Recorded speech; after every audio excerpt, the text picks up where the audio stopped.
നമസ്കാരം, എല്ലാവർക്കും പുതിയൊരു വീഡിയോയിലേക്ക് സ്വാഗതം.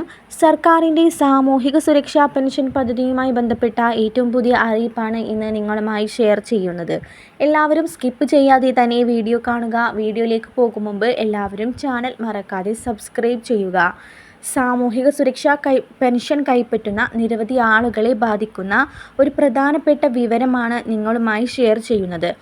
സാമൂഹിക സുരക്ഷാ പെൻഷൻ പദ്ധതിയിൽ അർഹതയില്ലാത്ത അതായത് സാമൂഹിക സുരക്ഷാ പെൻഷൻ ലഭിക്കാൻ യോഗ്യതയില്ലാത്ത പല ആളുകളും പെൻഷൻ കൈപ്പറ്റുന്നുണ്ട് എന്നുള്ള പല രീതിയിലുള്ള അറിയിപ്പുകളും സർക്കാരിന് ലഭിച്ചിട്ടുണ്ട്. അതുമൂലം സർക്കാർ കർശന പരിശോധനയാണ് നടത്തുന്നത്. സാമൂഹിക സുരക്ഷാ പെൻഷൻ പദ്ധതിയിൽ അർഹതയില്ലാത്ത ആളുകളെ കണ്ടെത്തി പെൻഷൻ പട്ടികയിൽ നിന്ന് ഒഴിവാക്കാനുള്ള നടപടിക്രമങ്ങളാണ് ഇതുമൂലം സർക്കാരിൻ്റെ ഭാഗത്തു നിന്നും ആരംഭിച്ചു കൊണ്ടിരിക്കുന്നത്. സാമൂഹിക സുരക്ഷാ പെൻഷൻ പദ്ധതിയിലുള്ളവരുടെ ഡാറ്റ മറ്റ് സർക്കാർ ഡാറ്റയുമായി ചേർത്ത് വെച്ച് പരിശോധിക്കാനാണ് തീരുമാനം. വാഹനം, വലിയ വീട്, ഒരുപാട് ഭൂമി എന്നിവ ഉള്ളവരെ കണ്ടെത്തി പട്ടിക തയ്യാറാക്കും. ഇതിനായി മോട്ടോർ വാഹന റവന്യൂ രജിസ്ട്രേഷൻ, സിവിൽ സപ്ലൈ തുടങ്ങിയ വകുപ്പുകളുടെ ഡാറ്റാബേസ് പരിശോധിക്കുകയും ചെയ്യും.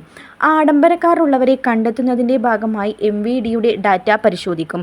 ഇതിൻ്റെ ഒക്കെ അടിസ്ഥാനത്തിൽ പെൻഷൻ വാങ്ങുന്ന ആൾ പെൻഷന് യോഗ്യനല്ല എന്ന് കണ്ടെത്തിയാൽ അവരുടെ പെൻഷൻ നിർത്തലാക്കും. ഇതുവരെ അനർഹമായി കൈപ്പറ്റിയവർ പണം തിരിച്ച് അടയ്ക്കേണ്ട നിയമവും ഉണ്ടായിരിക്കും. ഒരുപാട് പേര് ഇങ്ങനെ പെൻഷൻ അനർഹമായി കൈപ്പറ്റുന്നുണ്ട് എന്നുള്ള അറിയിപ്പുകൾ പല ഭാഗത്തു നിന്നും പല ജില്ലകളിൽ നിന്നും സർക്കാരിന് ലഭിച്ചുകൊണ്ടിരിക്കുന്ന ഒരു സാഹചര്യത്തിലാണ് സർക്കാർ ഇത്രയും കർശന പരിശോധന നടത്തുന്നത്. അതായത് സർക്കാർ ഇപ്പോൾ കുറച്ചധികം സാമ്പത്തിക പ്രതിസന്ധി നേരിടുന്ന ഒരു സാഹചര്യത്തിലും എല്ലാ മാസവും കൃത്യമായി പെൻഷൻ തുക നൽകാൻ ശ്രമിക്കുന്നുണ്ട്. ആ ഒരു സാഹചര്യത്തിൽ ഇങ്ങനെ പെൻഷന് അർഹതയില്ലാത്ത എല്ലാവിധ സൗകര്യങ്ങളുമുള്ള ആളുകൾ, പാവപ്പെട്ടവർക്ക് നൽകുന്ന ഈ സാമൂഹിക സുരക്ഷാ പെൻഷൻ 1600 രൂപ കൈപ്പറ്റുന്നുണ്ട് എന്നുള്ള വിവരങ്ങളാണ് ലഭിക്കുന്നത്.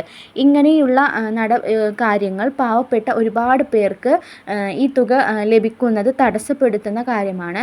ഒരുപാട് പേര് പെൻഷൻ പട്ടികയിൽ ഉൾപ്പെടാത്ത ഒരു സാഹചര്യമൊക്കെയാണ് ഇപ്പോൾ നടന്നുകൊണ്ടിരിക്കുന്നത്. അതുകൊണ്ട് അനർഹരെ കണ്ടെത്തി അവരെ ഒഴിവാക്കി പാവപ്പെട്ട ജനങ്ങളെ പെൻഷൻ പട്ടികയിൽ ഉൾപ്പെടുത്താനുള്ള സർക്കാരിൻ്റെ ശ്രമമാണ് ഇപ്പോൾ നടന്നുകൊണ്ടിരിക്കുന്നത്. അതുപോലെ തന്നെ ഡിസംബർ മാസത്തിലാണ് 3200 രൂപ, അതായത് ഈ മാസം 3200 രൂപ എല്ലാ പെൻഷൻ ഗുണഭോക്താക്കൾക്കും ലഭിക്കുന്നതാണ്. ഡിസംബർ മാസത്തിൽ ഡിസംബർ 25-ാം തീയതിക്ക് മുന്നോടിയായി തന്നെ 3200 രൂപ എല്ലാവർക്കും ലഭിക്കും. നവംബർ മാസത്തിലെ പെൻഷനും എല്ലാ മാസവും നവംബർ അവസാന തീയതി അതാത് മാസത്തെ പെൻഷൻ ലഭിക്കാറുണ്ട്. ഇപ്രാവശ്യം ലഭിക്കാത്തത് രണ്ടും കൂടെ ഒരുമിച്ച് ഡിസംബറിൽ നൽകാൻ വേണ്ടിയായിരുന്നു. നവംബർ മാസത്തിലെ പെൻഷനും അതുപോലെ ഡിസംബറിൽ കുടിശ്ശികയുണ്ടായിരുന്ന പെൻഷനും കുടിശ്ശിക പെൻഷനിൽ ഒരു ഗഡുവും ചേർത്ത് 3200 രൂപ ഡിസംബർ 25-ാം തീയതിക്ക് മുന്നോടിയായി തന്നെ എല്ലാ പെൻഷൻ ഗുണഭോക്താക്കൾക്കും ലഭിക്കും. എല്ലാവരും മസ്റ്ററിംഗ് ചെയ്തിട്ടുണ്ട് എന്ന് ഉറപ്പുവരുത്തുക. മസ്റ്ററിംഗ് ചെയ്ത ആളുകൾക്ക് മാത്രമായിരിക്കും ഈ തുക ലഭിക്കുക എന്നുള്ള കാര്യം എല്ലാവരും ശ്രദ്ധിക്കുക.